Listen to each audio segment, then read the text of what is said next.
એ પકડો તો 2 મિનિટ કાકા. તમે જૂનાગઢના ભોમિયા છો તો અમને છે જ રસ્તો કયો ને. હે જૂનાગઢ એનો રસ્તો કેમ ભૂલાય?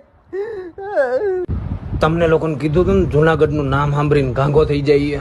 કા ઓલા રસોઈયાના હિસાબે ઈ તો કે આના પૌવા પોપટ થવાના હતા, પણ ગામમાં પૌવાનો ભાવ વધી ગયો એટલે આ પોપટ રહી ગયો, બાકી એના પૌવા પોપટ થઈ ગયા હોત. હવે ભાઈબંધ કહી દે ને આ લોકોને રસ્તો યાર દામુ.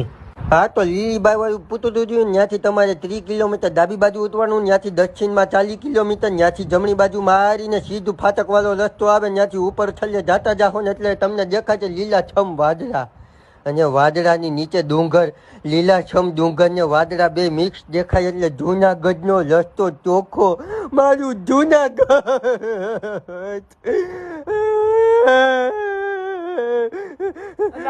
ના દામુ મારા દોઢા દામુ.